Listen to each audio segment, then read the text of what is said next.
Without words, my energy speaks. Make the whole room sweat from my lyrical heat. Stump to my own drums, they can never be me. Versatile, unique style, they can't compete. I'm the genre, the element, the murder, the beat. Mugga drop the 808, so I drill the beat. Do it in my sleep, I'm the trend, the beat. I'm the move, make it moving, I'm not for the weak. I drop album every session, who drive like me? Who max to get bad, be everything they lack. I'm the light bulb on, guess I'm in my bag. Put the whole team on distribution, who's mad? Tell me what's a plug to the current. Walking, too much talking with no movement. Boston, tell me what's a plug to the current. Walking, too much talking with no movement. Boston, tell me what's a plug to the current. Walking, too much talking with no movement. Boston, tell me what's a plug to the current. Walking, too much talking with no movement. Match my style, wish you could. CEO, first lady, I'm better than good. Rain on everything I own as a true queen should. With my own name brand, yeah, I know I look good. Packed house for every show, haters wish they could. Have bottles on the bar, VIP for the stars. Cause everywhere I go is everywhere they are. Not average, I'm savage, don't push me. I'm the nightmare to a nightmare, you get me. Blink the wrong way, change it in your whole face. I'm trademark, so beware saying my name. I got people in high places, handling things. That's why I smile as the cash flush to the bank. Real boss queen, my eyes see everything. Out between, stay active, not cute on the throne. We like to handle our own, real bosses. Boston, tell me what's a plug to the current. Walking, too much talking with no movement. Boston, tell me what's a plug to the current. Walking, too much talking with no movement. Boston, tell me what's a plug to the current. Walking, too much talking with no movement. Boston, tell me what's a plug to the current. Walking, too much talking with no movement. Woo! That was hot. That was hot. That's a new track, right? Track. That's that new FIRENATION FLAMEZ. Bossing. Shout out to Mugga Beats. Shout out to who that?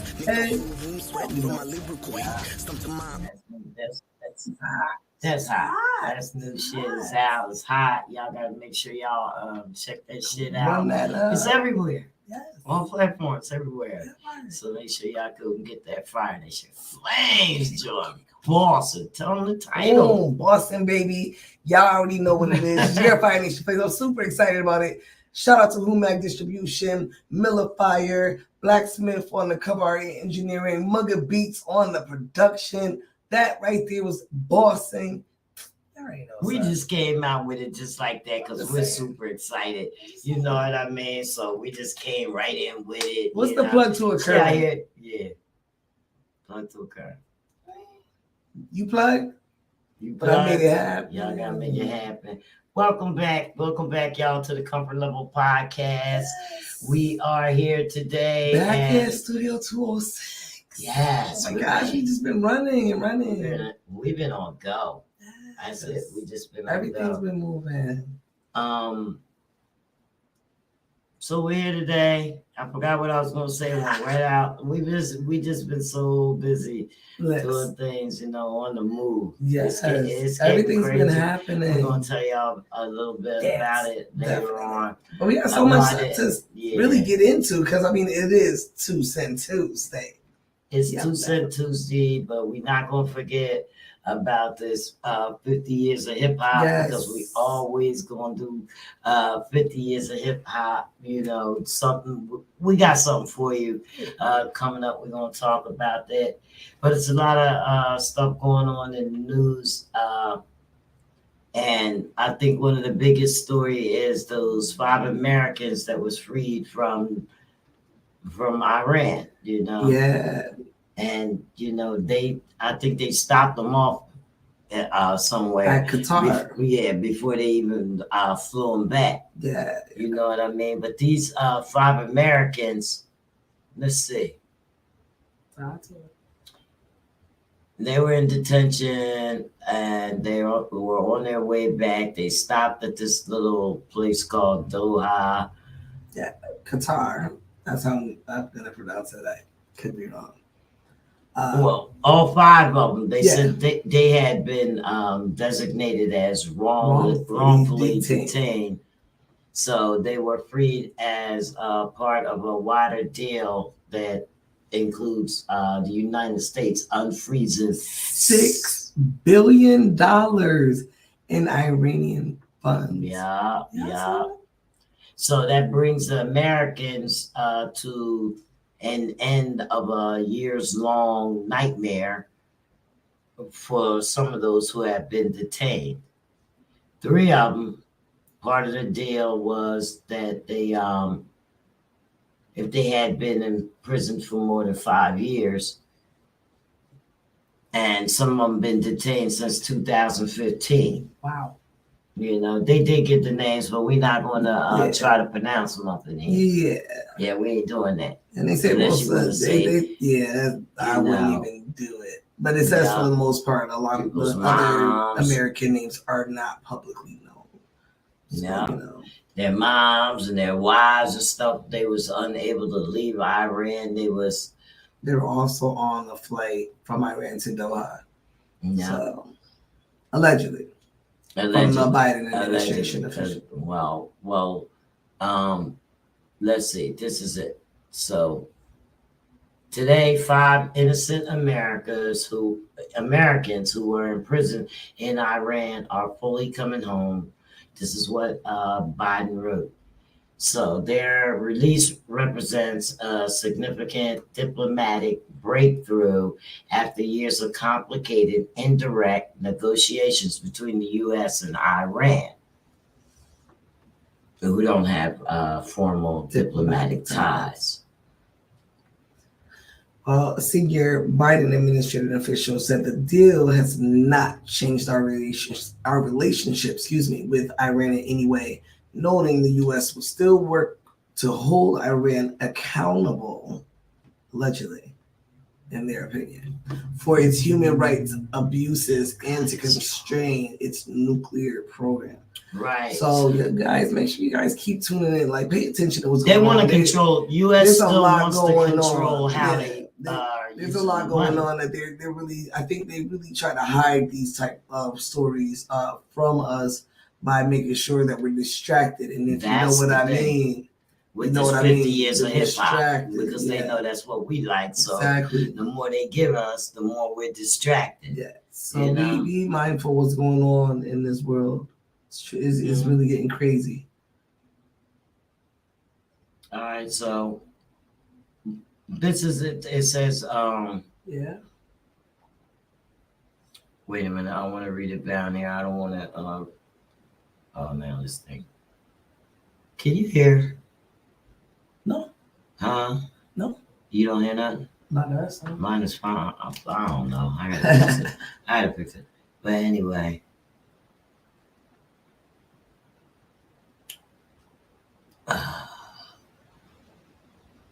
No, because the U.S. is watching the money.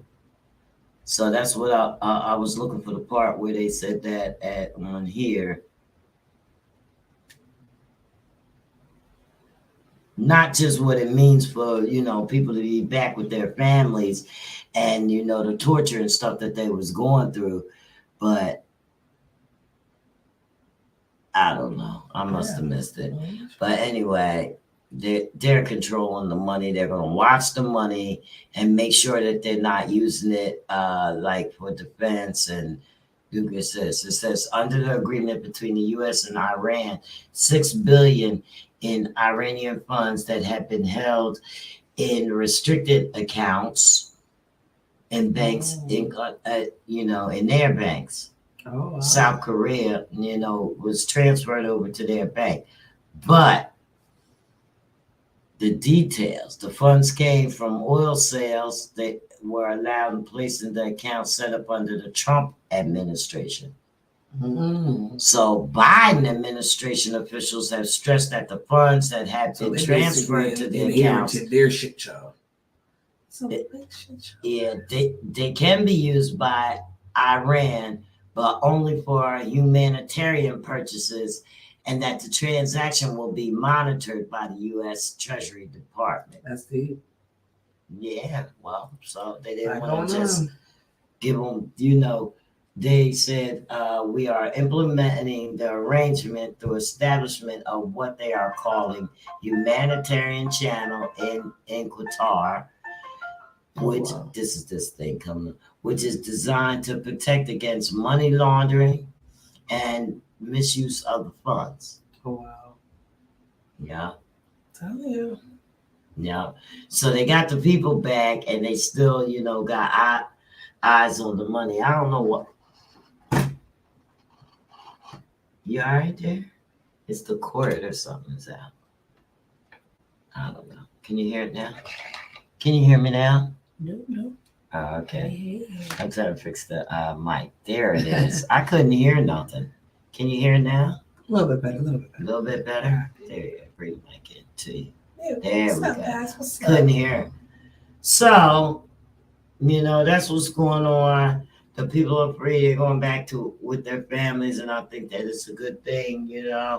I don't know what you guys think about other countries holding our people or any people, capital punishment, captivity, things like that. Like, do you believe in it?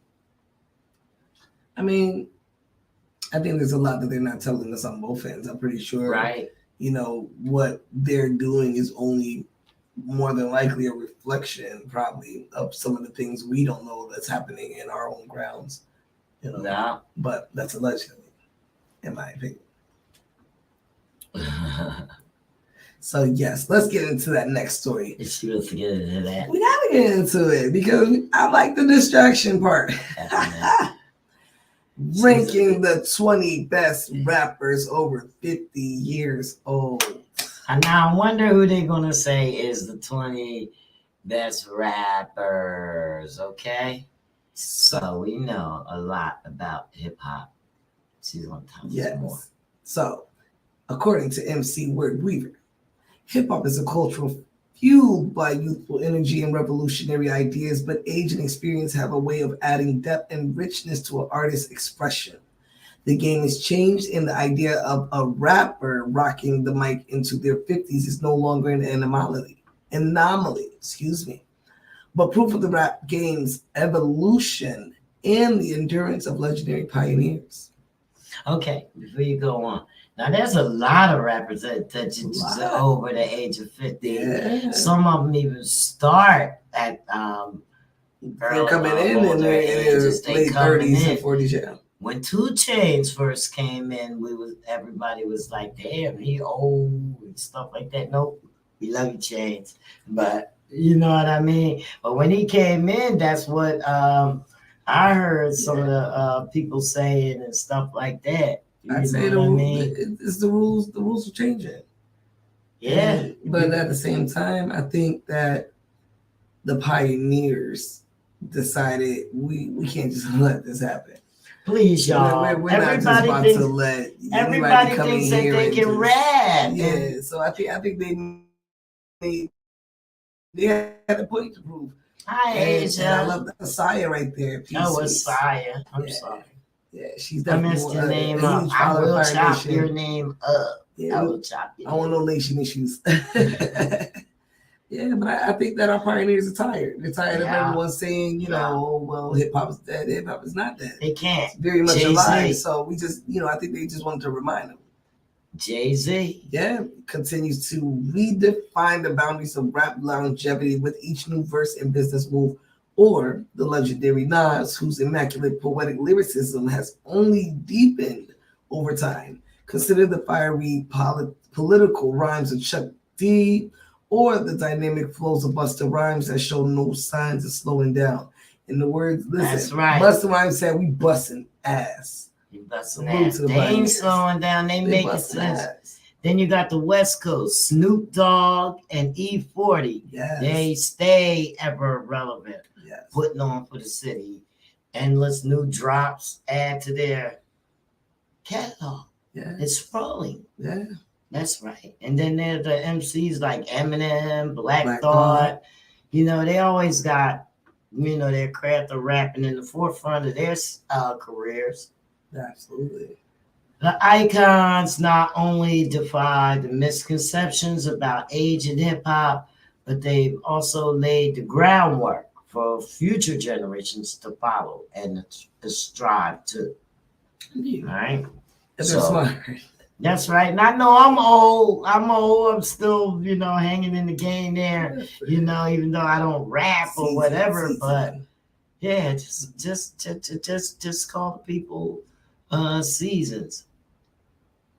All right. All right. So you want to let's get back to it. From Nas, Legendary King's Disease 1-2, KRS-One, Indomitable Hip Hop Spirit, and Black Thought's Timeless Lyricism. Here are the 20 best rappers over 50. Over 50. You young bucks.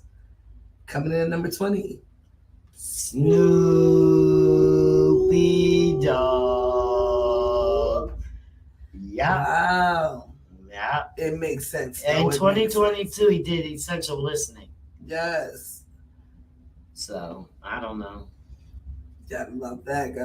So it says few artists have managed to remain as culturally relevant as Snoop Dogg, from a standout rap rookie spitting gangster tales on Doggy Style to a respected West Coast OG with his own cookbook. Charlie's here. Hey, Charlie. Choo-choo. If you guys don't hear the train in the back, that's Charlie. That's Charlie. Yes. He'll be going in a minute. Yes.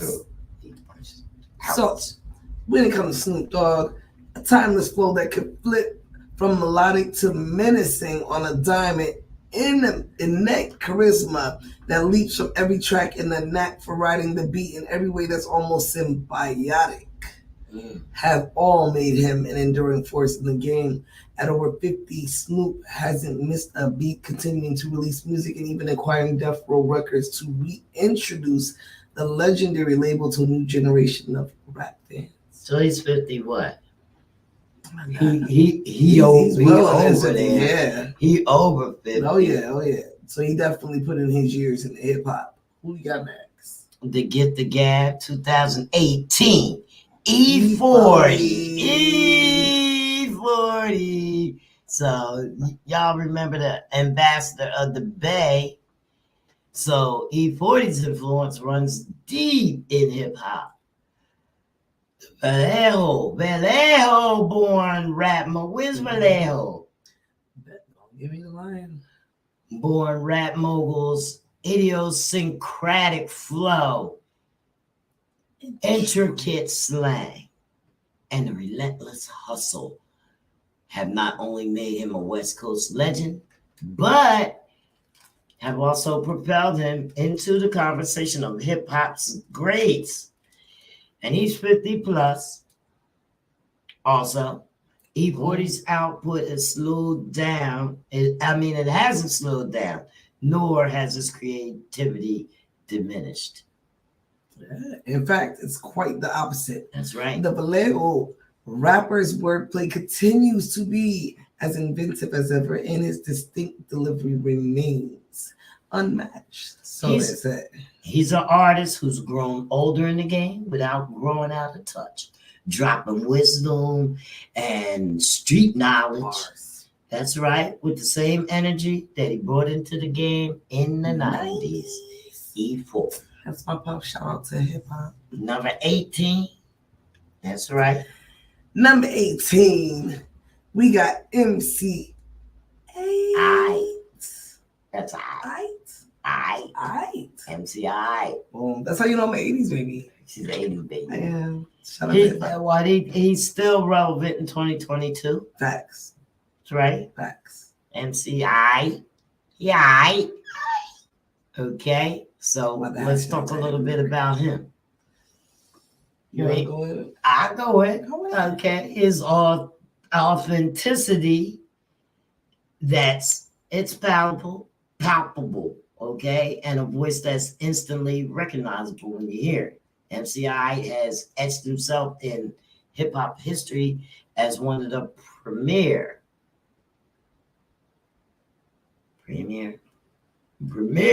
storytellers. That's right. West Coast. And he's known for his chilling tales of Compton street life. That's right. Hood. That's where it is. I guess I didn't know. Hey, so it's Compton, right? So his narratives haven't lost their raw edge over time. They just grown more nuanced. That's all, shaped up. Hey. You know, so in his 50s, Compton's most wanted a front man. He still sounds as sharp as ever, you know, serving his verses with a grizzled wisdom that only amplifies, you know, their impact. His recent work from DJ Premier. Executive DJ produce. Premier, that's right. Which way is west to the 2022 Revolution in Progress? They showcase an artist who has not only aged gracefully, but who continues to add layers to his esteemed legacy. MCI, number 18. Okay, shout out to Buddha Monk on the check-in. Zoo, see you. What's up, Zoo? Big love in the building. We're going over some of the greatest hip hop legends that are over 50 years old. How do you, boo? We got number 17. We're gonna see if you on this list too. See if you on this list. Raekwon. Oh man, now come on, y'all. Y'all know few MCs personified the art of some cinematic storytelling, quite like Raekwon the chef. That's what they say, and this is what they saying. Talk. They say as a crucial pillar of the Wu-Tang Clan with a solo career that's gifted us with a jewel that is only built for Cuban links.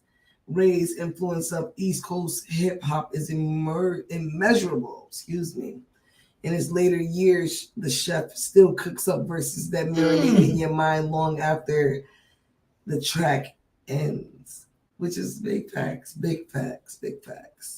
Blending wisdom, street knowledge in a timeless style. This ain't no silver era for Raekwon. The man's on the platinum run, showing us all how to age like fine wine in this rap game.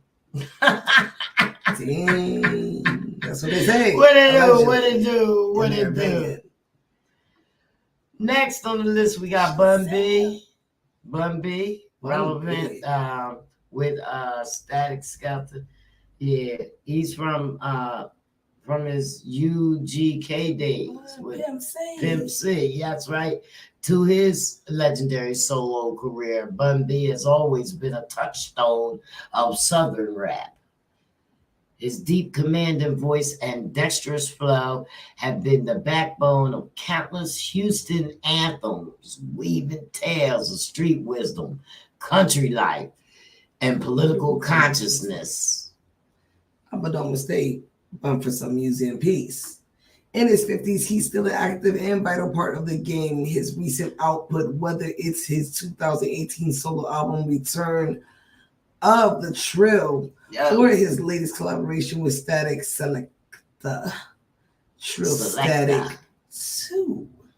That's right. It attests longevity, displaying a consistency and dedication that many young artists would envy. That's right. Because that's what y'all can't even hold the candle to. Consistency is key, people. Oh, look who made the list. Number 15. Chuck D. That's right, Chuck D. 2020. What you gonna do when the grid goes down? What you gonna do when the grid goes down? As the vocal powerhouse of Public Enemy, that's right, Chuck D has consistently used his platform to give voice to social and political issues, pioneering an unapologetical, conscious strain of hip-hop. His baritone drawl is instantly recognizable, resonating with the force of a sledgehammer. Sounds like my voice, right? Sledgehammer hitting a gong. Wow. That's right. The Public Enemy frontman has stayed sharp well into his older age as well, levering his voice's seasoned gravity to keep banging against the walls of justice. His rhyme schemes might not be as complex as some, but its clarity and intent are unparalleled. That's right. Serious. He's a enduring rap prophet that's just as relevant today as he was in 1987. Who the hell's doing all this texting? This is getting crazy. Fred, he's crazy. Fred, don't shit. Yeah.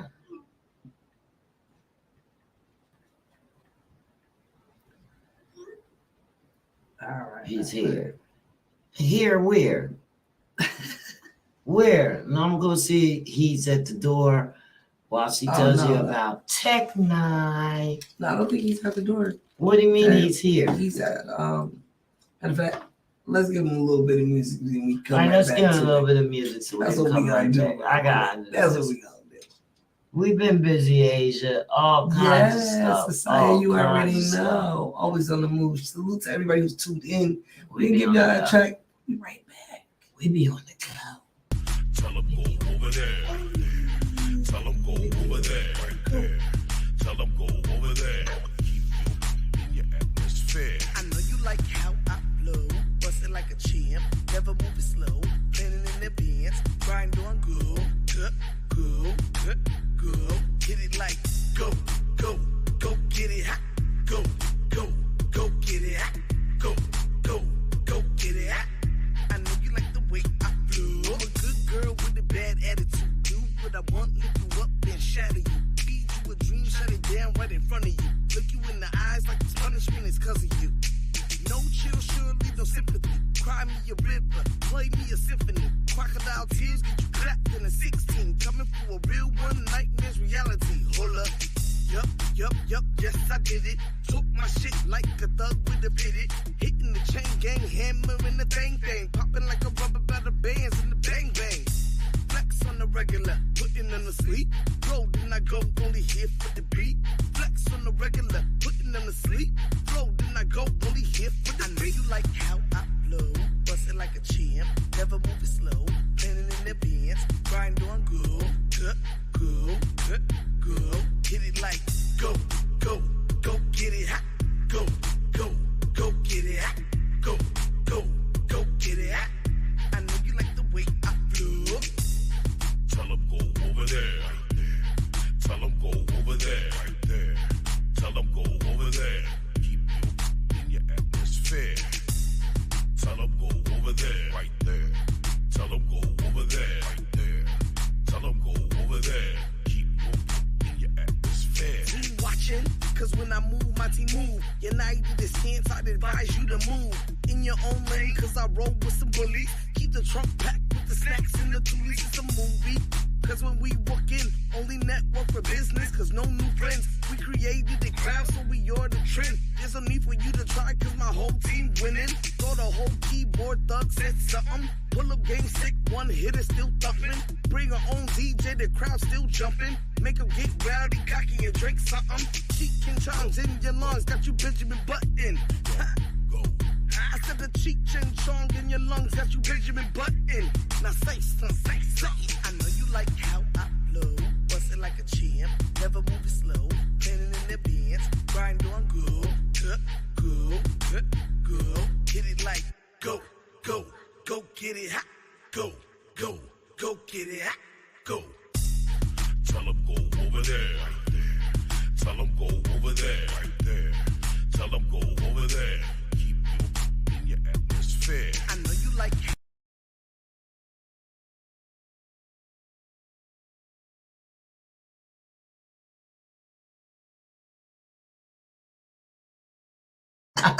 Go over there. I gotta say it again. Go over there.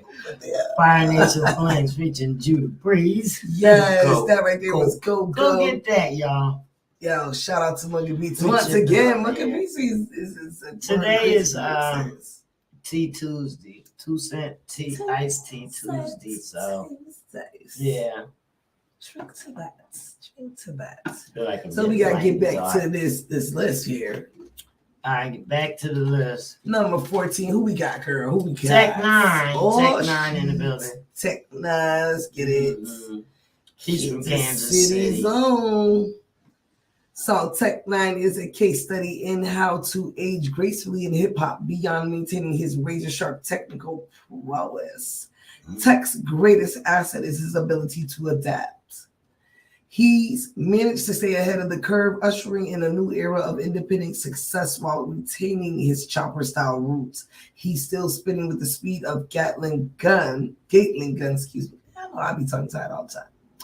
Making tracks like Worldwide Choppers a breathtaking listening experience. Tech's fiery energy hasn't dampened a bit with age. Instead, he continues to forge his unique path as one of the most successful independent rappers of all time.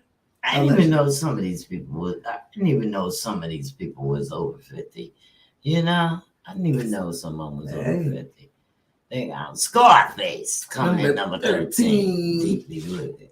Oh my God, Scarface. Now nobody does raw emotional depth in hip hop quite like Scarface, y'all. You know it. His gritty storytelling.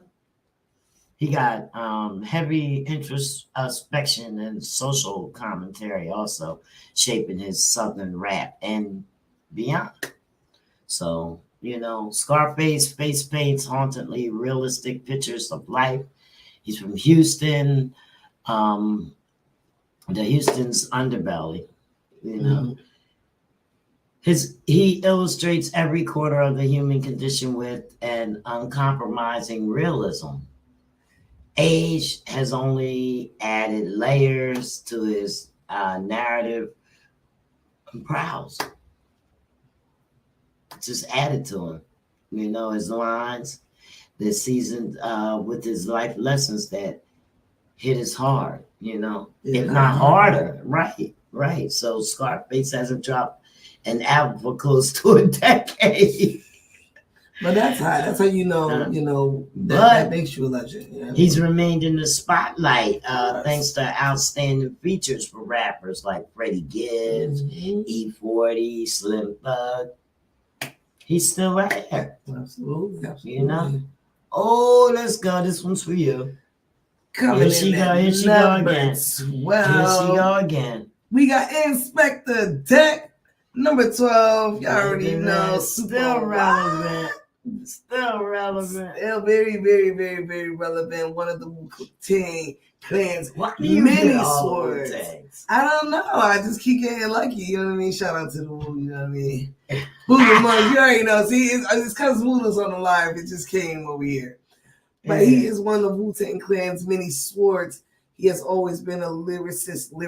His pen game has given us some of the most iconic verses in hip-hop history, from his scene-setting opener on Triumph to his introspective verse on Cream.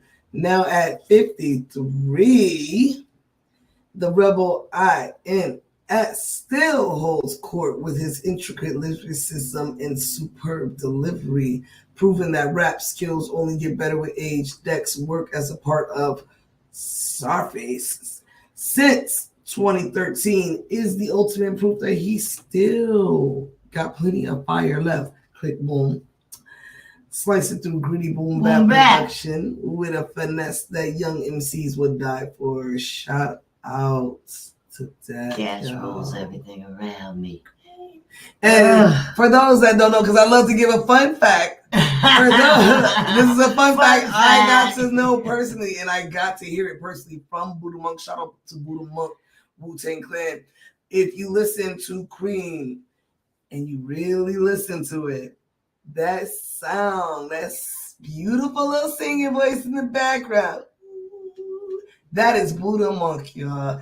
Just so if you didn't know, shout out to hip hop, because a lot of people did not know the original vocals of that. Definitely, that's Buddha Monk. That is Buddha Monk. I have heard him sing it personally, so I just want to give Buddha Monk his hip hop flowers, no matter what this list says. Buddha Monk, you are a god of gods. I appreciate you. Shout out to you for hip hop, y'all. Fun fact for hip hop right there. That's that part. That's a fun fact.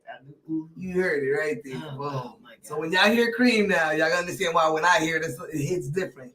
Because now you know. It's That's gonna hit Buddha Monk, different. y'all. It's gonna hit different now when you hear that. Y'all go run that back right now. Go run that back. I bet you gonna go play that song. Like, damn, that really is. You know, we played it on the way out so that we can, you know. Yeah. I want you to marinate on that. So I can marinate. I've been saying it. Oh my God. Cool G Rap, son of G Rap. Let's go, son of G Rap. Let's go. Long hair is the progenitor of Mafioso Rap. Oh, that's right. He's an uncut gem, the golden age of hip hop crown. His multi-syllabic rhythms and rhymes and gritty street narratives and ferocious delivery have inspired a generation of MCs from Big Pun to Raekwon. But the beauty of G-Rap lies not only in his influence, but in his longevity. That's right. In his 50s. Yes, the Queen's MC, baby. He remains a reverend figure in the game, still capable of out-rapping most of you niggas. Sorry, most. That's right. He has cinematic storytelling, folks, and unmatched technical prowess. So his age hasn't dulled anything. You know, it hasn't dulled G-Rap's making people's bars. I can't wait to go to it hasn't dulled the sword. It hasn't. It only sharpened it. Y'all better be careful. If I'm nice like this, man. That's right. Wait till I turn 50. I'm about to pressure. Got a lot of coming in number 10. We got a lot. Oh shit! I'm sorry. Yeah, we got a lot of time. We got 10. We got this. We're coming in number 10. We got 10 more for you. You guys want to hear this? Y'all want to know? I need to know. If you don't know, look, it keeps rolling up. If you don't know, you need to know because you're not paying attention to what's going on. You can't stay in your backyard forever. We're going to discuss that in a few. Oh, sure. Yeah, because I'm kind of mad about these people in these backyards and keep asking me to come to these backyard events. I'm going to get with y'all. This is the comfort level. And I want to drop 2 cents on a Tuesday. Right. I'm so tired. We're going to tell them how we feel. We're going to drop 2 cents on y'all. I'm so tired because even though you try to like really give a little you trying to support play and support, like every time you try to say, well, sometimes you just gotta say no. Something has to happen here, or this is good. You know, you never do nothing. Yeah. Who we at? Common. Yes. Yeah, number 10 is Common, baby. So Common's evolution as an artist is everywhere. Woo. Yeah. He over 50. Yes.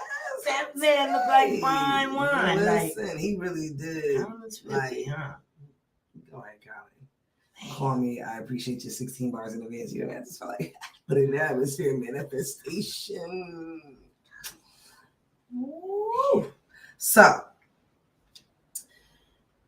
from the lo-fi jazzy days of resurrection to the inspired sounds of like water for chocolate, and more recently, the introspective musings on Let Love, the Chi-Town MC, has remained one of the cornerstones of conscious hip-hop. Common's pen has only grown wiser and sharper with age. Combine that with his social activism and political commentary, and we have an MC whose raps are as important as ever. Age hasn't slowed Common down one bit. It's only transformed him into an elder statesman whose music continues to reverberate powerfully. Say it again, reverberate powerfully. See that conscious rap?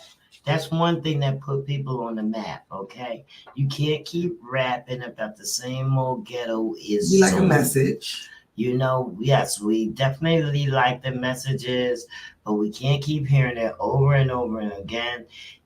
You have to inspire and influence the people that are listening to you, and you have to give them something.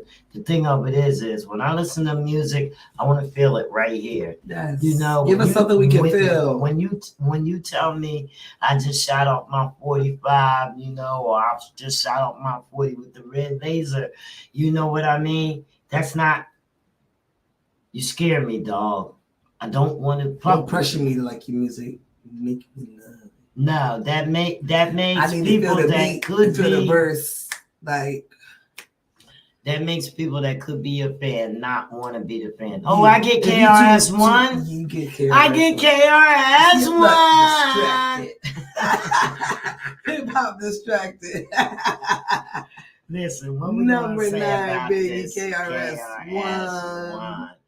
It's only right that you get KRS One, though, not for nothing. Wow. When you mention the greats of hip hop who are still active, oh yes, KRS names, it's gonna be forever on the list. Period. Okay, it's on that list as always.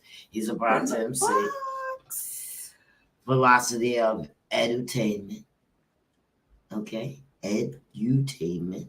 Edutainment.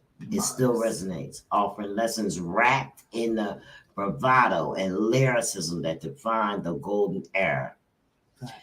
The blast master. He's a blast master. That's right. He still resonates, offering. Did I say that already? He has energetic live performances. Yes. That's right. I went to see him this year, and he has thought-provoking lyrics, and they have hardly wand anywhere. You know what I mean? Instead, the lyrics have become more refined and potent. Just you got to peep his latest album. It says, what is it? I am Crew 12? Something it is. Like I am AMCRU 12. If you need an example, just check that out. You know what? I'm getting tired of this. I'm really getting tired of this, okay? So you're going to do two. Like you're going to do two straight. You're going to do two straight. We're going to do two straight. We're going to switch this game right on up. Number 8. Shout out to number 8, Method Man. METHOD, man. Oh, my God. Yes. Because, like, that's right there is manifestation. Expect that. I'm happy. I'm going to just thank y'all in advance for y'all 16 too. Like, it's coming. Y'all see that? The world is saying on fire. I'm telling you.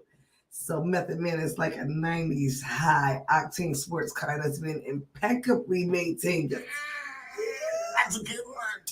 Whoa! He hasn't lost a step. As the most iconic member of Wu-Tang Clan. That might possibly be debatable. I don't want no smoke that's in it. Meth's raspy and charismatic flow has remained consistently excellent. Just listen to the way he rhymes on Conway the Machine's Lemon. And you'll hear a 52-year-old MC. He do not wear 52. Shout out to Method Man being 52. 52. Yes. While his solo career didn't quite achieve the heights that Takal promised, Method Man's work with the Wu and his endless amount of guest verses has cemented him as one of the greatest rappers of all time. Well, that's all right. I mean, he's got weed. He got work. He's consistent. He's one of the greatest rappers of all time. See, look, you can't even get mad. Look. Don't nobody. Oh, okay. Don't nobody know. That's right. I got Master Ace, number 7, baby. Master Ace. Boom. That's right. That's that Brooklyn story.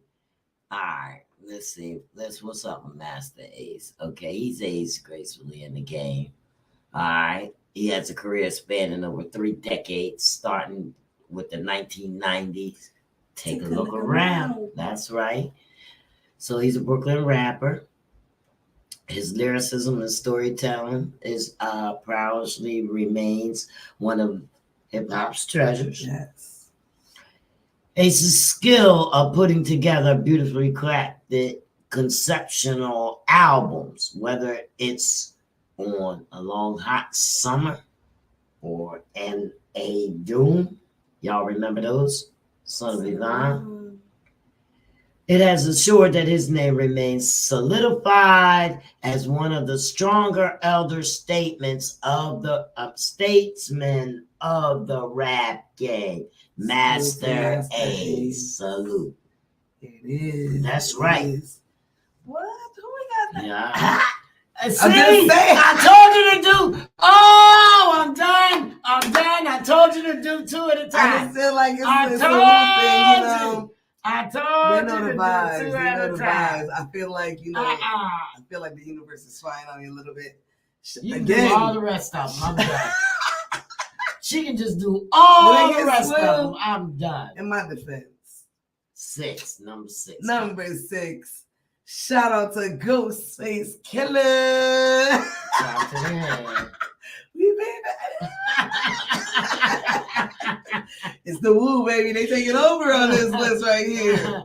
They done took over that. They the greatest of all time. I'm saying you can't. Wu-Tang Clan ain't fuck with. Wu-Tang Clan's Ghostface Killer isn't just standing the test of time. He's acing it. His distinct storytelling and vibrant lyricism are as sharp as ever. Ghost's ability to keep his raw and gritty street narratives compelling even in his 50s is nothing short of marvel. His later works, such as 12 Reasons to Die, 36 Seasons, and Scissorface meets Ghostface, are rich with the same lyrical imagery and intricate narratives that marked his classic Supreme Clientele. Ghostface Killer is living proof.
And just like that, we're back. Just like that. So that's right. We might as well give y'all some music. Yeah, they need some. We sorry, y'all. We gonna get back, and then I'm gonna tell you who I got. I might make that do another one. Anybody else left in the Wu-Tang? It might be some people. It might be some people. Let's do the East Coast rock. Yeah. Shout out to Smooth Ass. To show you how the East Coast rock. I came to show you how the East Coast rock. I came to show you how the East Coast rock.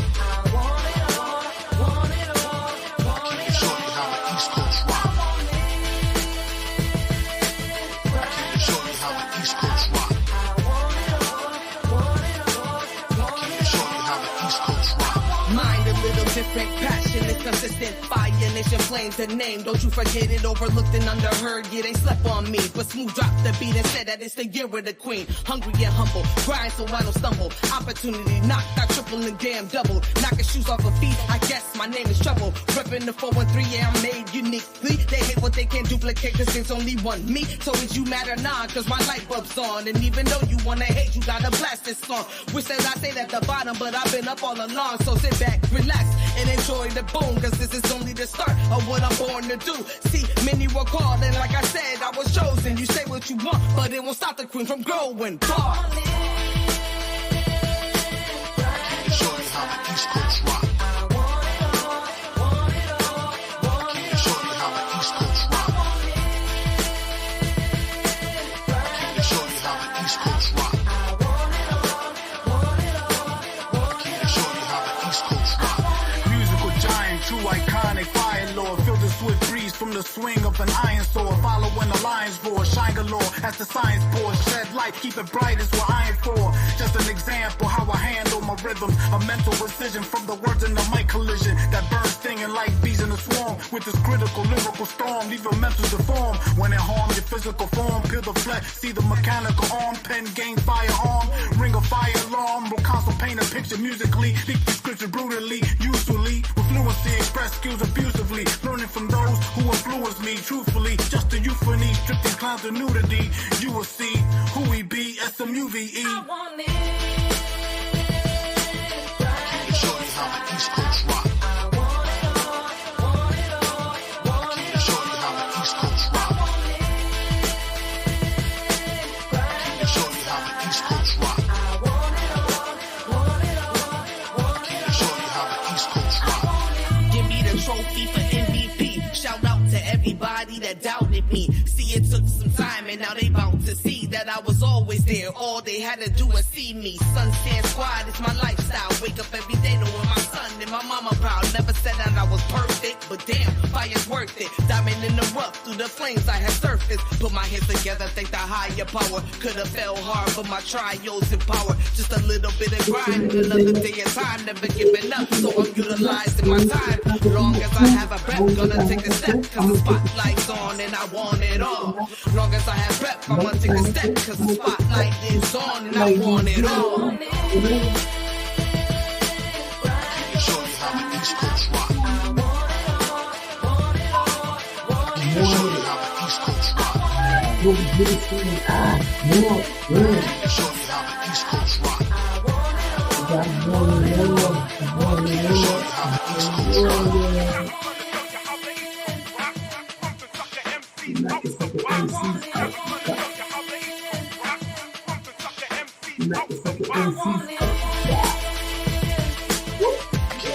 Shout out to his last beat.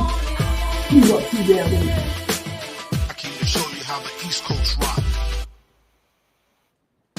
It makes me feel special. That's how the East Coast rock. Okay. Okay, that's how we do it on the East Coast. You're acting Coast up. rock. Doing a lot of building. Yes. They're doing a lot of building. Listen, y'all.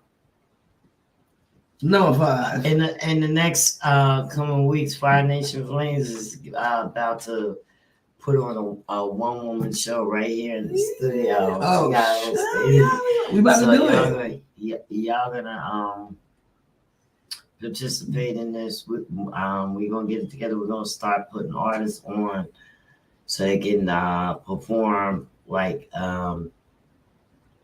put an audience on online audience, so you don't have to worry about nobody coming to your shit, you know. But we need people coming to shit, okay? So before we get into this, well, let's finish this off. Let's finish this off. Who I had? Buster. Yeah. Okay, so I got Busta Rhymes. Y'all know Busta Rhymes is 50 plus. Okay, that's right. But he still packs that punch, right? Yes. He got a flow like a hurricane. Busta do. It's forceful, it's frantic, and it's unrelenting. His latest album, Extinction Level Event 2, The Rap of God. Buster, he proves he still got it. That's right. He laid down the tracks that hit it's like a battering ram. Yeah, Buster's like straight down Long Island. He scared the shit out you. That's the thing. But yeah, he's the sweetest. His style remains distinct, and his delivery is dynamic. His energy is unmatched. And as he weaves his intricate narratives and he waxes, lyrical about different world's ills, and Buster, he shows that he's not just surviving in the rap game, that he's thriving. Buster Rhymes. I don't know too many people who can still spit that rap, and he spits that shit effortlessly. And he's fast as shit. Yeah, like he's unmatched. I seen him. He was at the Roots picnic this year, and Buster, that shit that you hear, that shit is not put together by the damn engineer. Okay? Yeah, that's all him. He's really on the mic. Now this cat right here, I'm getting hot. Y'all, I'm getting hot. I gotta take this off. This cat right here, number 4. I can sit here and listen to rap. I can sit here and listen to rap all day. Ooh, the fact that Eminem's over 50, that's mine. He's over 50. Yeah, Eminem is in his 50s, a whole different type of beast. Damn. Okay, he's done away with the shock factor of his early Slim Shady persona, now focusing on proving he's the rap game's most technical MC. Slim Shady. His recent albums filled with dizzying rhyme schemes and staggering wordplay, a testament to his lyrical prowess and intricate storytelling. His flow has morphed into something fast, furious, and unparalleled. And while he's received some flack for his never newer style, there's no denying that M's lyrical acrobatics and sheer rapping skill remain in the league of their own. Shout out to Eminem. Now, why is it that everybody they mostly ragged on Eminem? You know, I know he came up Slim Shady or whatever, but they actually didn't want to really let him in the game. How can they not let him? I mean, they tried it, but then look at 8 Mile.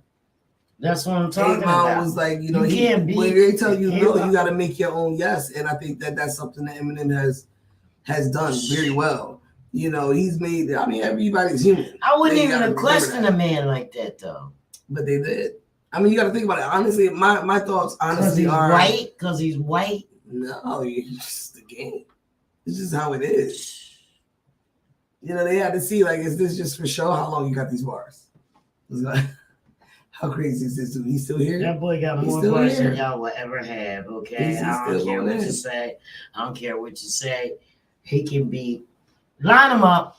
Y'all can just line him up. Oh, number 3. 444. 444. Okay, I got 444. Oh. Jay-Z. Oh, that's right. So what we can say about that hasn't been said already. I mean, shit, his kids is already. His legacy is one of the greatest MCs of all time. Cemented, okay? Yeah. But it's his work post 50 that really showcases his lyrical depth and maturity. Okay? 444. Let's make Copa. Let's make Copa, guys, and a reflection on legacy and Black excellence. It's a masterclass in introspective lyricism. Ho's wisdom and depth, the depth way that he handles mature themes that sets him apart. In his 50s, Jay-Z isn't just a rapper, he's a sage, he's a mogul, a symbol of evolution and longevity in hip-hop. Shout out to Jay-Z. Jay-Z is just Y'all see rising. his daughter. Y'all see Blue rising, Ivy. I'm just saying. rising. Y'all see Blue Ivy continuing Okay. the legacy, right? Smart. It's rising. Smart. Black Whoa. Thought gets one. That's Black right. Thought number 2. Gotta give it to Black Thought. Yes, Let's go, Black Thought. yes.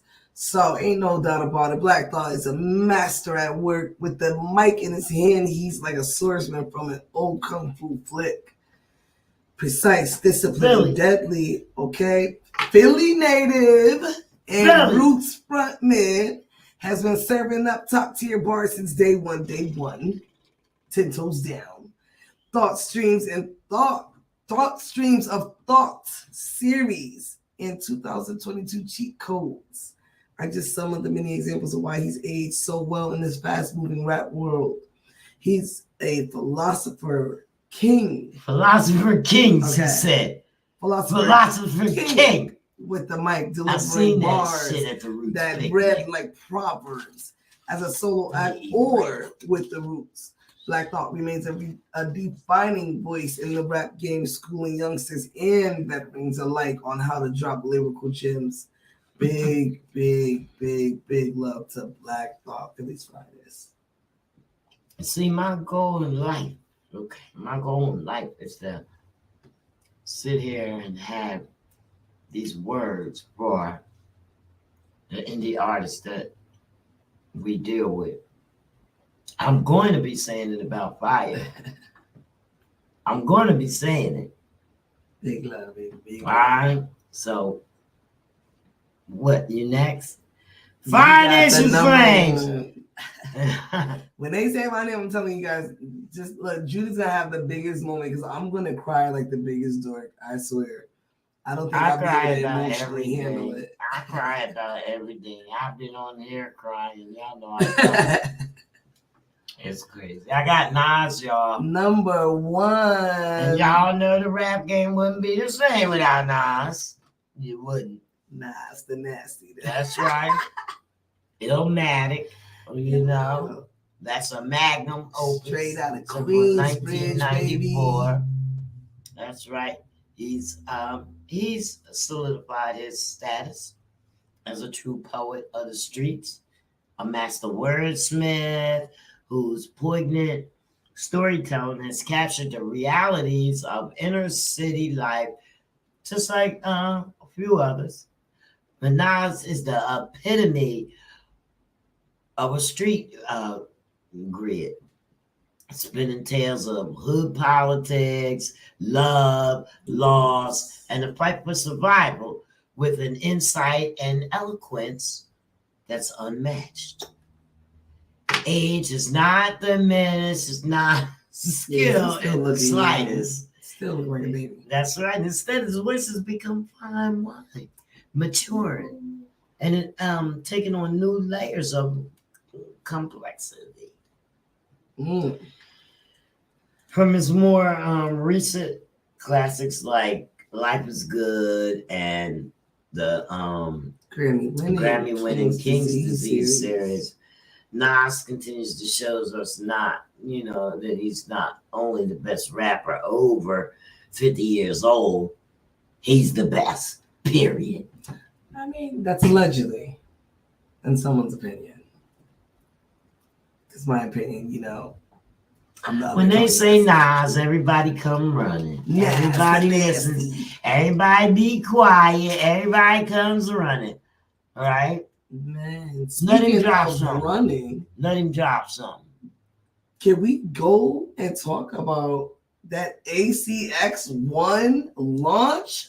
All right, we gotta talk about this. Man. We got some shit. Oh man, for I y'all. mean it's 6 o'clock. Dope ass shit. Yo. Okay, it's not going nowhere without us talking about this. okay? Period. So this is what happened. Okay, first of all, they had a grand opening. This is Atlantic City, guys. Yes, ACX1 Studios. Formerly known as Ocean One. Yes. Okay, anybody that knows Atlantic City knows there's Ocean Caesar's One. Playground. Okay. Or Boardwalk Mall. Same thing. Everybody knows Ocean One. That's it. Okay, so COO, Chief Operator, ACX1, Studios Chief Operating Officer, Tom Franklin. Yes. He said the unique concept includes a mix of retail, restaurants, entertainment, and educational space, and they welcome the music and film industries to the resort. Yeah. Right there in Atlantic City. Okay? So let's talk. Oh, yes. Okay. We've been there several times. Yes. We were there for the grand opening. Yes. And these are the highlights.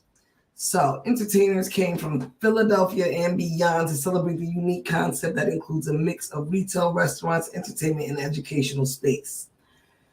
Mayor Marty Small, who was on hand for the grand opening, heralded the municipality's commitment to entertainment and economic development. And quote from Mr. Smalls, Mayor Smalls, excuse me, "We want the community to support and we want those doors to stay open." ACX1 Studios Chief Operating Officer Don Franklin said the project has cleared many hurdles to get to the grand opening. And even though we're not from Atlantic City, we believe in Atlantic City, Franklin said. He said, our goal is to bring many things to Atlantic City, bring back the film industry, bring back some shopping, some retail, bring music, and we want to integrate this building into the community. They got it. And one of the top tier tenants will be the Laugh House Atlantic City. Man, owned and operated by Roderick. Mr. Rod, yes. We had the courtesy of meeting and hanging out with Mr. Rod. And let's just say twice. We're going to be doing a lot. That's a right. lot. You will see the Comfort Level podcast very closely working with him and many others who were there. Mr. Rod, he helped launch the careers of comedians Kevin Hart, Mike Epps, J.B. Smooth, and comedian J. Anthony Brown was on it. I thought that was Mike Epps. Wasn't that Mike Epps? Hey, no, we ended up, we had J. Anthony was there. No, Mike Epps on the boardwalk. When we was on the boardwalk when they was doing the ribbon cutting. That might happen. It was, but listen.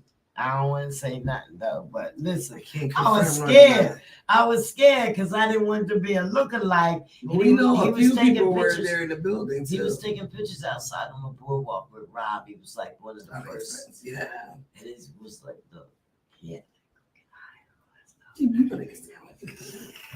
and I didn't know, and I was scared. I was scared, but that was Mike Epps, or possibly. Possibly. But anyway, you're right there. Governor Phil Murphy and the New Jersey Motion Picture and the Television Commission announced in January that spending on in-state filmmaking exceeded $650 million in 2022. This beat the 500 million record set in 2021, in large part due to New Jersey Film and Digital Music Tax Credit Program reestablished in 2018 and expanded in 2021. But this is the reason why we're telling you this is because of the revenue and what it's going to bring for the city.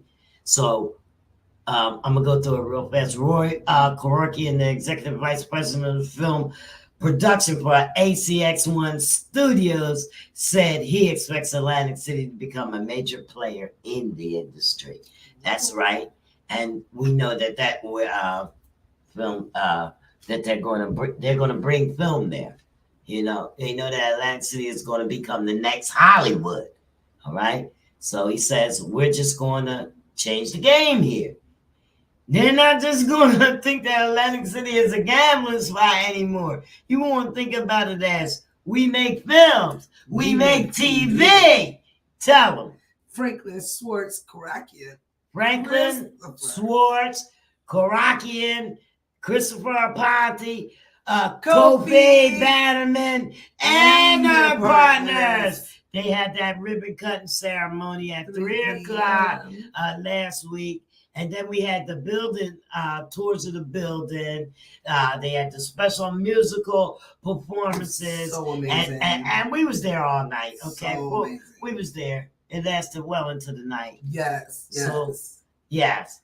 So the property has a storied history in Atlantic City, and it's now called ACX1 Studios. That's right.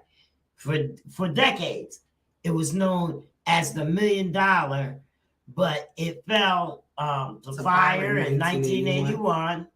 2 years later, the property was developed into the shops on Ocean One. And most locals, they called it the Ocean One Mall. And throughout the 1980s and the 1990s, the teens and the tourists, they frequent the mall daily for everything from shopping to stress release, in the arcade. And it also provided a place for residents to get their first taste of retail working experience. A lot of the residents from Atlantic City worked there. So, and then in 2003, it's a 900-foot pier with stunning ocean views. It was transferred into the pier at Caesars. So most people know it. Some people know it like that. And then it had the high-end shops. And then in 2015, it became the Playground Pier. Playground. That's right. So the sign's still up there. Still, I think it says the Playground Pier right now. Okay. But it had a lot of tenants when it was Ocean One. Yeah. So when they started the building, he said he contacted the owners or whatever. And, everybody's glad to see this come back alive. Absolutely. Let me tell you this. Musician Angela Burton and Passion. And she's Angela Burton and the group Passion. That lady I introduced you to, you took a picture with. Yes. I love Angela. She said that she is very excited to know that will be other places for them to perform. Angela does a lot in the city, at the casinos, the beaches, everywhere. So, and then we have Kelvin Johnson. He's a resort native who is a podcaster. He's the founder of LoveCoachAtlanta.com. And he said he could see all the possibilities. He was impressed. He said, I walk those boardwalks going to school. It's great to see a lot of progress happening. It's good for the city. That's absolutely right. So, it's going to be great. So awesome. The Atlantic City there were a lot of artists there. It was really, really cool to be a part of it, and just to be able to be there and be a witness of everything. Camille K performed. A lot of a couple of the HUMAG artists were definitely in the building. Shout out to Rob Swartz, who is the music director of everything. It's really, really cool to see what's going on. Distro Fest is in the making, and I'm really excited because we got to stay, like she said, we stayed after everything happened, and it was really cool because I got to give a big shout, and I have to say it. This is the reason why we stayed. We stayed because Rob Swartz made us VIPs. That's why. Yes, he did. Rob Swartz made us VIPs for his network. And everything that Rob Swartz had, we're invited to. And Rob treats us like gold. Bottom line. He ain't going to tell a lie. All right? Say it. I'm straight out. That part. We had a good time. He didn't want us to leave. We had a good time. We did everything under the sun. He took care of us. We fed us. We ate. We drank. Special announcement we can make, and I did speak to Rob Swartz, so I now have the okay for it. We actually got to shoot the music video for my new song, Bossing. Yes. Shout out to my girl Cindy And Roxy, yes. Literally. And we didn't even know. I got Beautiful entertainers. You guys have to make sure that you guys follow them, check them out. They are tagged all over my page. You'll see a couple of pictures I'll be posting. But shout out to Rob Schwartz and ACX1 Studios. That is literally, I believe, the first music video shot there. Not only music video shot. And the shot Comfort Level podcast was on. That's scene right. On deck. We're I on know you guys seen a lot of the reels. So stay tuned. Shout out to David, the videographer, Blacksmith, who also did a lot of scene capturing. We got a lot coming. This is ACX Studios is. We got more. It's crazy. Okay. Rob has more. Yes. ACX1 has Studios more. has a lot more. Mag Distribution has more. The Distro Fest 2 is coming October up. 21st and 22nd. 2 days. It has to be 2 days Yes. because there's over 50 artists. I mean, performing. you know, it's a mega affair. So what do you want to do? You could bring a tent. You should bring a tent. You should bring a tent. Snacks. Don't bring snacks because you know we're gonna have. Or that come on under that. my tent. Come Definitely under my come tent. and check us Comfort out at the Level Comfort Level Podcast is Podcast. going to be out there. And your girl Come Fire Nation under the Flames tent. will be performing. Grab It's been an interview. announced, so y'all can catch me live performing, and a lot more hot artists are on the lineup as well. It's crazy. Make sure you check out our pages on Facebook and on social media because we're posting everything there. Booked and Now, busy. to get your ticket, you must go to distrofest.com. Okay? Distrofest.com. If you don't know how to spell distro, get out the game. Yes. Get out the game. Yes. I'm not spelling it for you. Get And out shout the game. out to my boy Montana Black because Fire Nation Flames and Man Code has officially collaborated in making the Fire Nation Code Flames merch. Gear is out. Go to mancode.com. Shout out to my boy Montana Black. It's such an honor to collab with him. Come on. Listen, when I say we booked and busy, we working. No slacking is happening over here with the Comfort Level Podcast. We out here doing a lot of things, man. We out here doing a lot of things. I mean, it's about to get crazy. Even this week, we got stuff going on, right? Yeah, we got this week. We got going on. I mean, we got mostly interviews. Lots of interviews. You know what I mean? On the scene, mostly everywhere. interviews, and also we're gonna start collabing with some people and have them come in and you know, everybody has room to learn. So we're gonna have some people that are pioneers in podcasting come in and help us host this show. Yeah. You know, kind of snap it up. You know, get us a little more things going on. It's like a hit drop. It's right always there. It's like little sauce on yeah. it. Shout out to Supreme.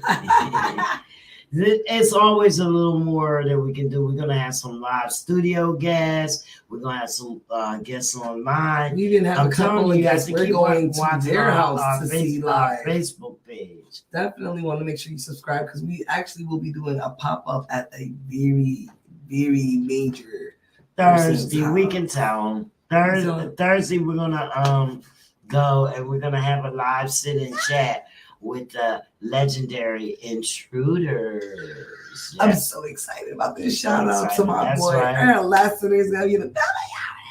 We got yes, right. So oh God. It's getting crazy. Phil Terry is now running the group. Okay. And that is all new. The legacy. Well, it's not that many changes. They do have one new singer, one new member. So we're going to introduce him to you and whatnot, and just let the intruders tell you what's going on with them. Yes. Today. So we're going to carry from yesterday till now. Absolutely. From then and now. The Intruders then and now. Oh, shout out to my all right. Bling Queen, Michelle. Michelle! And she's not here today. She keeps me cute, guys. She's Michelle's not in today here, but she's will very be. busy doing a whole lot. She Shout will out to be. Brittany Check Nation. the comments. Check the comments afterwards. I'm telling you, my girl Michelle Love Bling My Queen, number one fan. Swain If you need to get cute, you need some accessories, holla at my bling queen. You already know what's up. That's some nasty stuff. It's straw. It's not nasty. It's just straw. Like I poured about that. That's a lot. It's crazy. Wow. All right, now we have an opinion. We're going to go with this. We have an opinion from, what's his name? From a guy named Kevin Powell. So Kevin Powell is a poet. He's a human and civil rights activist, filmmaker, hip hop historian, and the author of 16 books, including the Kevin Powell Reader. Those are his collective writings, yes. And his 17th book will be a biography of Tupac Shakur. That's right. So don't sleep on it. Don't sleep on it. He's very so his new spoken word poetry album, Grocery Shopping with My Mother, and that's available on all streaming music platforms. Yes. So Kevin has an opinion, and we're gonna read through his opinion today and see what you guys' opinions are. You know, so you can either pop in online. Let me see if I got something up in here from, because I ain't getting shit. I mean,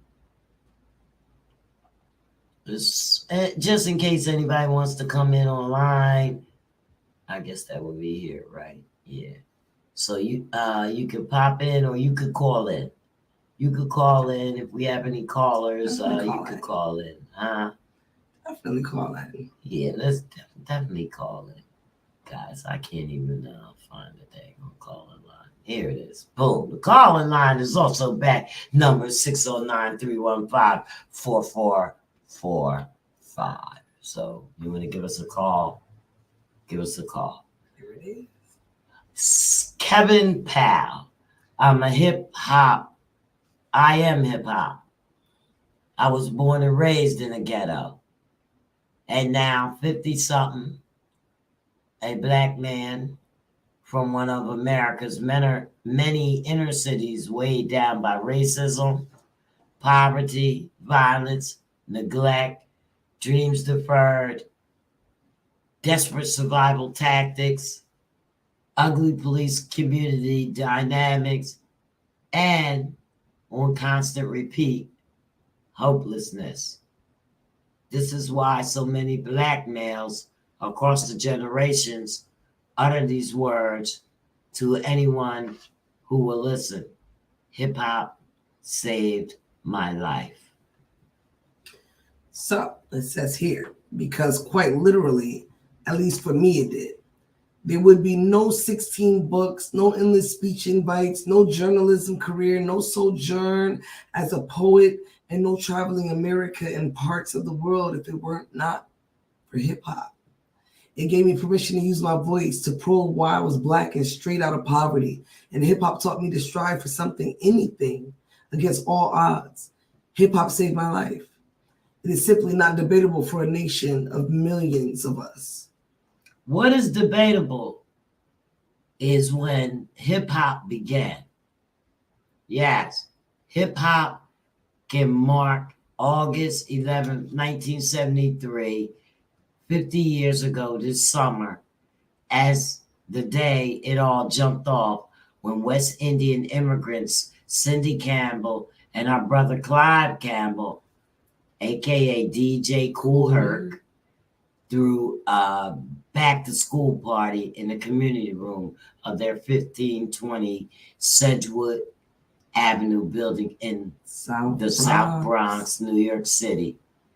For years, though, some hip-hop heads, me included, believed it was actually November of 1974 up in the Bronx for the Universal Zulu Nation and another founding figure of hip-hop, African Bambaataa. Later, I'm told it was Bambaataa who decided in a closed-door meeting the origin story should point toward here and Cindy and the 1973 instead. Okay. What's his name? Pal. And Powell goes on to say, but I believe it's deeper than squabbles over this or that date. In 1967, 6 years before Sedgwick Avenue, a couple of significant things happened. One, the Reverend Dr. Martin Luther King Jr. broke with the heart and soul of the civil rights movement and boldly came out against war, declaring that the United States was sending poor blacks and poor whites to fight poor Asian people in a place called Vietnam, and that America was the greatest purveyor, of violence on this earth. The Nobel Peace Prize winning king was blasted as a traitor and unpatriotic. And second, Kool Herc arrived from Jamaica that same year, making his way to the Bronx, the anointed and undisputed homeland of hip-hop. 1 year later, King would be dead, assassinated, but not before he began to spread the gospel of a poor people's campaign, a crusade for folks like the poor African Americans, West Indians, and Puerto Ricans in the Bronx, who would later give birth to hip-hop. These were people from the same class King warned us not to abandon and forget. In other words, what does it matter if you can sit anywhere on a bus or at a lunch counter, or if you have no money to ride the bus, no money to buy a burger? What's the point if you have the right if you have nothing to use it? But see, that means hip-hop from the very beginning had one humble definition: making something from nothing. And I definitely grew up in that era. From its inception, hip-hop was rooted in politics and social injustice by virtue of the fact that the four core elements of the culture, DJing, dancing, rapping, and graffiti writing, were a middle finger response to racism and classism, to white flight from urban centers like New York and Compton, to being abandoned, forgotten, and erased, just like Black history and Black books are being erased, banned, whitewashed in states like Ron DeSantis, Florida, in 2023. I remember what hip-hop made me feel and think, Pal said, when I first heard the Sugar Hills Gang, Rappers Delight in 1979. That was for me too. Or when I first saw graffiti on entire subways, or when I first danced to the beats that were not those of my mother's Motown or James Brown, but residue of those sounds that were like mad scientists, broke apart, recycled, chopped, cut and scratched, until we had something that was spectacularly ours, making something from nothing. Pal said I felt free, alive, and that in the spirit of impoverished conditions under which my single mother and I lived, I finally had music, art forms, a culture that belonged uniquely to me. I tagged graffiti with my magic marker. I learned how to pop and lock and break dance and unfold cardboard boxes on unkind concrete. I memorized early rappers' rhymes, although I never had the audacity to spit them aloud except when no one was looking. This is so good. Okay. He said, I watched when my best friend construct his own sound system in his bedroom, intersecting electronics in a handmade wooden coffin in which to place his two turntables. You can tell she's so hip hop. I'm so old. With his vinyl records to the side, and I wore the hats, the shirts, the pants, the jackets, the coats, the jewelry, and the footwear, which have become the uniforms, the mobile fashion shows, generation of hip hop. Shout out to Digger. But these young bucks today, come on, you wasn't even there, and y'all talking that talk. Yes, Powell said he had been a participant, a documentarian, an activist within and around hip hop culture for 44 of those 50 years. And I've been here all of them. All of them. That's right. All of them. Hip hop taught me how to use my voice, he said. Public enemies. Fight the power. Fight the power. Trust me, listen. Next time you come in here, you want to see my hit sheet from Public Enemy, okay? My hit sheet from Flavor Flav. I'm not playing. And hip-hop taught us about Black political and cultural rebels like John Coltrane, Assata Shakur, Nina Simone, Malcolm X. Hip-hop taught me to question police brutality. NWAs. Fuck the police. That's right. And hip-hop gave us delectable snippets of Black history absent from our formal education. Hip-hop instructed us to study jazz, practically anything, A Tribe Called Quest, right? A hip-hop gave us our first and only full-time, well, this is what Powell said. It gave him his first and only full-time job as a writer at Quincy Jones's Vibe magazine. Hip-hop is given so many words and phrases with which to guide his life to this day. But as we know, Michelle's culture. here. Hey, there goes my queen. What's up, baby? Blinging it. That's right. Powell goes on to say, but as we know, culture is similar to politics. Yeah, hip-hop taught her how to do the butt. Yeah. That's right. Pop locking and all that stuff. It says there was also a movement of it in your face, Afrocentric and Black radical chic hip hop. We get from the late 1980s to the 1990s. That's right here. That's right. Yes. Largely a response to the Reagan Revolution and its awful trickle-down effects on the people of color that included Public Enemy, X-Clan, KRS-One, Boogie Down Productions. But when Dr. Dre's landmark album, The Chronic, appeared all over MTV in the 1993 and sold about 6 million units, it was not just the end of the Black Power era in hip-hop, but also the beginning of a Hollywood-like reproduction of the same movie over and over. So today, in 2023, 3 decades since the Chronic, we've gone from fighting the power to recreating and mass-producing the worst aspects of the hugely successful record, endless use of the N-word for Black people, endless use of the B word for women, a seemingly endless hatred for queer and transgender people, an intense obsession with guns, with violence in all forms, with drug selling and drug taking, with money and material things, and anti-anything that even remotely questions the images and words we put forth.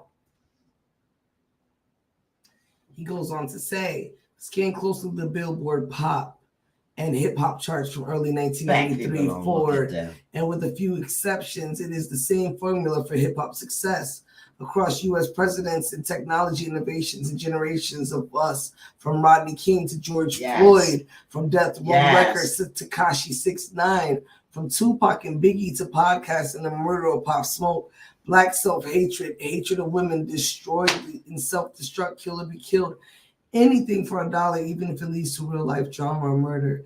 Gone for the most part is the agitating for political change, the diversity of voices. Instead, rap's activist roots have been completely eclipsed by its lowest common denominator, nihilism and greed. Meanwhile, few rappers that do get political are frolicking with far-right Republicans like it's no big deal, We see Ice Cube driving former Fox News Channel anchor Tuckerman Carlson, who has spread racism, conspiracy theories, and stroked white fear around the hood with Naria care about the optics of the act.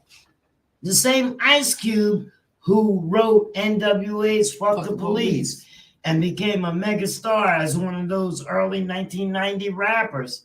Speaking out against injustice. He's always speaking out against injustice. And we also see Kanye West, known as Ye. He's wearing Make America Great Again. He's wearing the cap. And he's declaring his love for Donald Trump. And we see Kanye running for president and espousing despicable anti-Semitism among many other, choices. You know what? He could have all, it's too much. Misadventures. Yeah. He says over the years, hip hop has spawned a generation of rap influenced politicians and activists from Newark, New Jersey, Mayor Wes Baraka, to House Democratic leader Hakeem Jeffries, DNY, to Rep. Maxwell Frost, D. To Republican, yeah. Democrat, New York, to Republican. Cory Bush, Democrat, Missouri. And I myself even ran for Congress in Brooklyn, New York, unsuccessfully in 2008 and 2010. Wow. And it pains Pal that you don't see that same fight to power spirit reflected in today's music. It would be a lie to say that hip hop has not always been a party music, a music supremely popular with young people of every generation since the 1970s. And it's become just that. It also seen epic and provocative political statements during the period we call the golden era of hip hop, roughly 1984 to 1998, from the rise of Run DMC as hip hop's first supergroup, to the otherworldly success of the album, The Miseducation of Lauryn Hill, arguably most important and enduring hip hop inspired record ever. She said them earrings though. I'm so hip hop, y'all. I'm so hip hop today. Yeah, she's so hip hop today. It's cute. But that's what we're talking about, Yes, so man. There was no such thing, not to us, within the culture during the golden era as a political rap, as gangster rap, as conscious rap, and any of that. Much of these were terms coined by certain kinds of media, namely the mainstream outlets not rooted in the culture, which is partly why Pal has started writing about hip hop himself. So, he's saying that the media made these different types of rap and hip hop. You know what I'm saying? So it was all hip hop. And just like George Orwell once said, everything is political. There was no need for us to separate hip hop into categories. Wow. The very fact that Black and Latins, young people, were expressing themselves freely with their music, dance, and their visual art was by its very nature, political. You know what I mean? So that's what he's saying. Yeah. So which is why it's not unusual for a wide array of artists during the golden era to have at least one song per album that waxed poetic about political or social justice issue. Like, Salt and Pepper, Let's Talk About Sex, Queen Latifah's UNITY, or De La Soul's Millie Pulled a Pistol on Santa. Why? Because hip hop has also always been the voice of the invisible, the unheard and ignored. Shout out, because that's what my record label represents. It's definitely the overlooked, underheard, So that's huge. The whole podcast mission. Huge. The whole podcast mission. Huge, period. Yes. Overload. Yes. So, Underheard. period. Like, that's Level really up. serious. That part, say it again. Level up. Okay? And there's simply no way a culture born during the upheavals of post-civil rights and post-Vietnam America could be promoting antisocial messages, not a culture that also traveled through the dark periods of crack, AIDS, Reagan, and Bush policies. Remarkably easy access to guns in our hoods, the bloody eruption of gang warfare in the prison industrial complex. So, in these highly polarized times, why aren't we seeing the same political rush today? Y'all not gonna give hip hop a bad name. I believe that hip hop, beginning with its explosion as a dominant pop art in America and globally in the early 1990s, was also co-opted. What's that? Commodified and turned into something else, pal said. He says, I recall vividly Tupac Shakur during one of the interviews for Vibe complaining about the record label XX, who told him political or socially conscious hip-hop was not selling any longer and that he was essentially wasting his time making that sort of music. Actually, that sort of music sold quite well. And as mere months before Dr. Dre's The Chronic dropped the politically minded Arrested Development album, 3 years, 5 months, and 2 days in the life of, was released, selling 4 million units. So, who decided that socially conscious rap didn't sell? And why would someone say to Tupac Shakur, the son of former Black Panther Party member Afeni Shakur, who named her son after Tupac Amaru, the legendary South American revolutionary?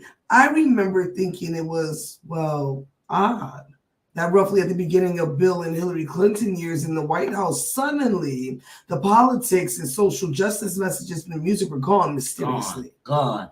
Did rappers, including Tupac, methodically become mostly or completely apolitical? That shit is definitely political.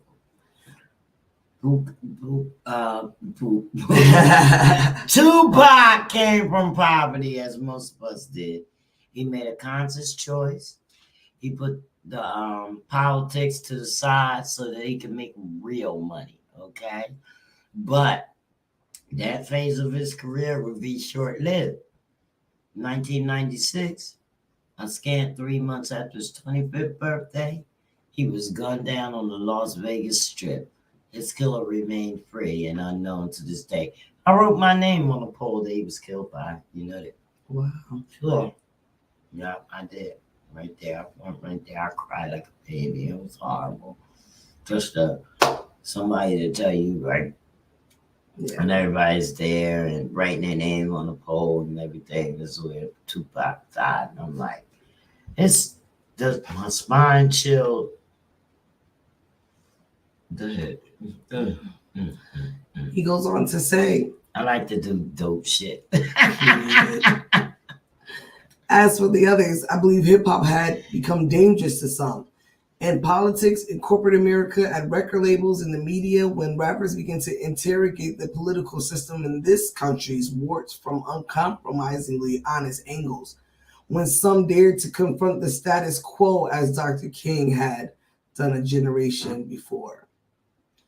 And not only was that opposition reaching and educated the Black and Latino young people who founded hip-hop in the first place, but also white young people, Asian young people, indigenous young people, all young people who otherwise were not and still are not learning much of anything about Black and Latino folks in their homes and their communities and their schools and their news media. Or put another way, the erasing of politics from mainstream hip-hop is not all that different from someone deciding that certain kinds of books and certain kinds of history lessons have to be banned, removed from schools state by state because of what young people might start to think and feel and challenge and also do. I've traveled the world and I cannot begin to tell you how many people of all identities told me it was hip-hop that taught them the hard truths about America. Oh my God. So, alas and tragically, what hip-hop has been turned into mostly post-1998 era. The Lauryn Hill has been a modern-day version of America's long love affair with the minstrel show. The diabolical and inhumane and extremely profitable brand of entertainment that said black folks were ugly, dumb, lazy, useless, violent, dangerous, overly sexualized, prone to be perpetual children, and totally lacking in any morals whatsoever. Minstrelsy was in my was the dominant entertainment in America for about 100 years, okay, with racist stereotypes that did major damage to black people and by extension to every nook of America. Just like the past 25 plus years or so of these stereotypical hip-hop lyrics and images on a loop have done major damage to large chunks of the very communities that build hip-hop, and by extension to every nook of America. Ultimately, racism hurts all of us. Period. All of us, period. Every single person. Period. Every single person. He says, if you grew up poor and deprived as I did, self-hating and self-defeating as I was, there were no balanced images of you in your education, or as Lauryn Hill declared, your miseducation. No seeing yourself as a whole human being in history, math, science, literature, nowhere at all. And if, like me, you will only get to see yourself in the popular culture of your times, you will inevitably see yourself as ugly, vile, worthless, and other. And you will come to hate yourself and hate people who look like you, and believe in your gut, we are nothing more than the N word and the B word. This man, he's a great writer. Powell says poor people do not want to be poor, and that definitely includes the poor people who created hip hop. But as the lucky few, JC, 50 Cent, Ye, Lil Wayne, Drake, they all transcended and become global pop and cultural ambassadors. We have to ask at what cost to them, to Black America, and to Black people worldwide. They already have used the N word as if it is a first name, middle name, and a last name. They already thrust themselves headfirst into some of the most vile and sexist lyrical content imaginable. They already have rapped about violence in some form, occasionally tossing around toxic manhood stereotypes as they were their birthright, as if it was their birthright. And they already showed off their money, their material assets, even while the majority of the communities, which many of them continue to struggle financially, just like blacks in the 1973. And they already duck and dodge any political or social justice messages in their music, with the exception of a very different Kanye in the 2000s. Okay. Go on to say, if the Jay-Z we see now with massive commemorative exhibition at the Brooklyn Public Library can be someone who fashions himself after Jean-Michel Basquiat, that means he knew better. If 50 Cent can become a multimedia mogul, that means he knew better. If Kanye West can have a college professor mother, that means he knew better. If Lil Wayne could be a high school honor student as he was, that means he knew better. And if Drake could be a preppy child actor born and bred in Canada with a Black American musician father and a Jewish Canadian schoolteacher mother, that means he knew better. But each of these men, I believe, fell into the line with what was selling records, as Tupac was told, and wound up becoming the leaders of the pack. Just like women rappers such as Nicki Minaj and Cardi B and Ice Spice feel they have to literally strip down to be what America and the world says Black and Latino women are, sex objects. The modern day Venus Hottentot forever on display in order to have careers, to have anything really, making something out of nothing, even if that something means selling our souls and our bodies to make $1 out of 15 cents. You will not catch fire. None of that. That part. That's a public service announcement real quick. I know. Kendrick Lamar's different. The way said John Lennon of the Beatles became different because he began to realize that while hip hop, yes, brought him great fame and fortune, he still felt a responsibility to the people in the tradition of Bob Marley and Fela Kuti and Woody Guthrie, that the point of hip hop was not just to become another capitalist, this time in rap blackface, but actually to push back against the capitalism that has decimated communities like in Southern California across generations. And as Lauryn Hill determined, she wanted to be who she was on her terms. Kendrick Lamar, who became the first rap artist to win a Pulitzer Prize in 2018, came to the very same conclusion. But just because Kendrick sold records and won that prize, that don't mean overall his political voice is the norm in hip hop. If anything, that award highlights the fact that there's a vast void between him and the most other rappers. A terrible scenario for the music, for the culture, says Pal.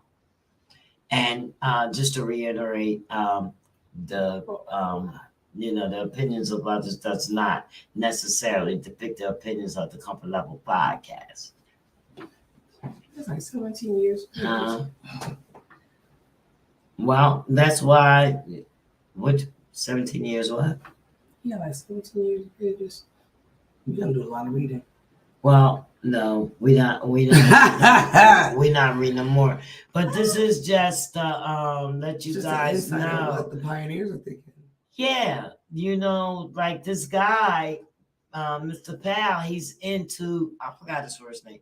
He's into hip hop, and he's a writer, he's an author, he writes books, he studies this stuff. So he's seeing things that you guys and us as indie artists and stuff like that, and artists coming up are not seeing. That's why I wanted to bring this story in here. You know what I mean? So, well, the thing of it is the narrative has changed so much. On the other hand, you got millions of artists over here that are, if I want to put it this, and for a lack of other terms, not giving a fuck, okay, about the culture, okay? That's how it is. Right. And then you got the artists over here that are fighting for it, that they can't pick up the pen without dropping some knowledge on you and trying to make the world better and trying to, bringing the truth. You know what I mean? We can't keep hearing your street woes, okay? I can't do it. I'm kind of done. Listen, put the substance back in the music, and I think that's why the pioneers are really going in now. I think they want to keep making sure that it is a constant reminder. It is. It's lines in there. We see what you're doing, and we want you guys to do better. And that's why, as an artist, you need to make sure that you are conscious of what you're putting out there, because our younger generations are watching. So yeah, I get it. Some people, you got to take a moment. Sometimes you got to get a little ratchet. I get it. Okay, cool. But please, at some point, make sure that you're not just falling into lines of, social media wants and what, the distractions they want you to become. You don't have to be a statistic. You can be yourself, and you can shine equally, if not better. I would rather you rap about something that you have an expertise in, other than walking up and down the street with your booty out. With your booty out, with your gun out. There's so much more to music. Give us something we can feel, man. Right. Give us something we can feel. You want to talk Even about R&B something. isn't the same anymore. So talk about something. Let's talk about something. You don't always gotta be like a conscious rapper. Let's make that clear. You know, you don't have to be conscious as a rapper, you know, to give a message. You can be very entertaining. You can be a lot of fun. You do not have to cuss. You don't have to say drop every N bomb, every B bomb. You do not have to do that for your music to get heard and for your music to be appreciated. And that's you don't have to tell nobody how poor you are. Just do what you do. Be you. You've done it. You can't do it in every record. That's what I'm saying. You've done it. You told everybody you came up from the bottom. And so now what's here? When you say those words that you came up from the bottom, that show me the come up. That starts the movie. No, that starts the movie in my mind. I know what the bottom is. So don't tell us about the bottom. Tell us what's going on now. Yeah, but how you started from the bottom, now you're here. What's here? What is the now? What are you doing for your future? That's what we want. The bottom. It just means we know what the bottom was. It just means you didn't have anything. Now you have to show us what you're gonna do with the shit. Show us the growth, baby. Show us the evolution. Show us what you're gonna do with the shit that you got. That part.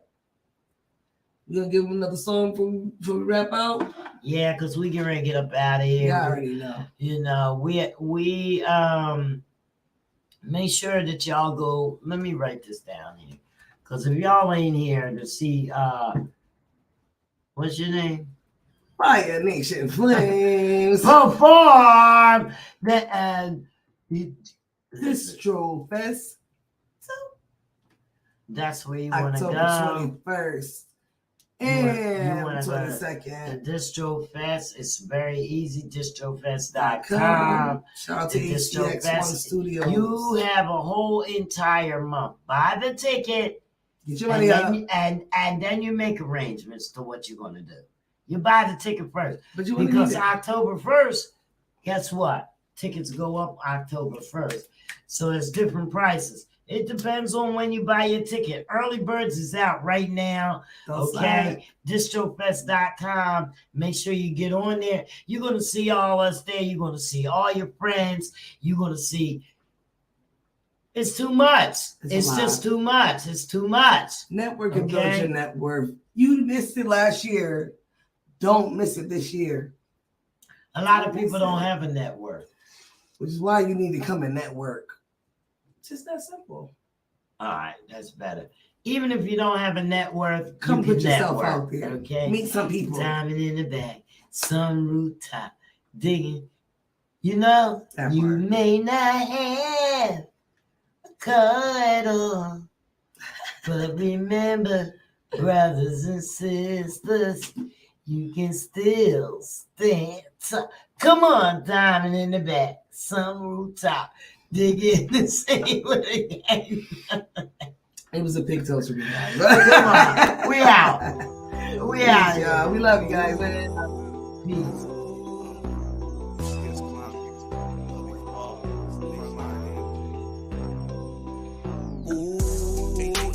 Change but my level.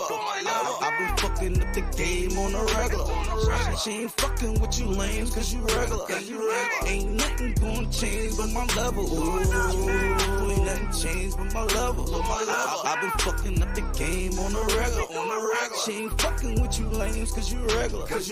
I've been fucking up the game on a regular. Yeah, I've been posted on the count.